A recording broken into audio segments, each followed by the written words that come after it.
The final showdown, inside the Lively versus Wayfarer pre-trial chaos. This is the real-world drama of Lively versus Wayfarer, and we have officially reached the final pre-trial hearing.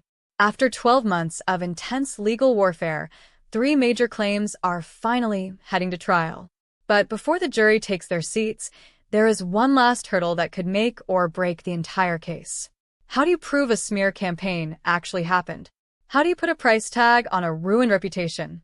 And why is the judge suddenly threatening to unseal secrets that both sides have fought to keep hidden? In the world of law, you can't just walk into a courtroom and say, "Trust me, I'm an expert." You have to prove it. This is where the Daubert motion comes in, a fancy legal term that basically acts as a bouncer at the club of justice. If your expert is using junk science or shaky math, the judge is going to show them the exit. In this case, the experts are the heavy hitters. Lively has to prove damages. It's one thing to say her feelings were hurt. It's another to prove that she lost specific business profits and acting opportunities because of the defendant's actions. She's bringing in an expert to say, here is the exact calculation of what she lost. Naturally, Wayfarer isn't just going to nod along.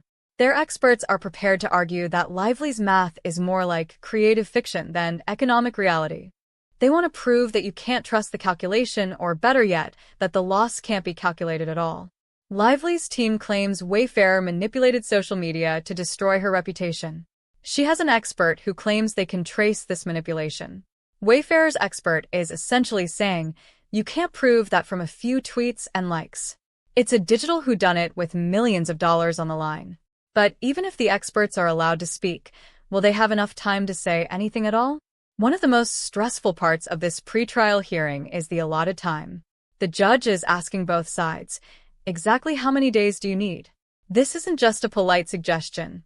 It's a strict boundary. If Lively says she needs 5 days to prove her case and Wayfarer needs 5 to defend it, that's it. The judge is reminding everyone that while they started with 13 claims, they are down to just a few. In his eyes, we shouldn't be litigating the entire history of the universe, just the facts that remain. He's also tackling witness sequestration. This is a tactical move where witnesses aren't allowed to hear what others are saying in court, ensuring their testimony stays pure and uninfluenced. But while the clock is ticking and the witnesses are being sorted, a much more scandalous issue is bubbling under the surface. What happens when the private stuff becomes public stuff? For months, both sides have been hiding behind labels like confidential and attorney's eyes only. It's the legal equivalent of saying, I have a secret, but I can't tell you. He has indicated that he is inclined to unseal almost everything. He's tired of the logistical headache that comes with sealed documents. What could be in those sealed files? Is it financial records from Hollywood agencies like WME? Is it private communications with Sony? Since they've been under seal, we don't know, but we're about to find out. The shroud of mystery is being lifted, and someone is likely going to be very uncomfortable when the public gets a front row seat to their private business. The parties are currently very, very far apart on almost every logistical detail. This hearing is the judge's last chance to act as a referee before the real fight begins. He has to balance the need for a fair trial with the need for a functional one. He's looking at the witness list, cutting out the fluff witnesses who don't add real value. The jury, preparing for the transition from legal arguments between experts to emotional arguments for a jury.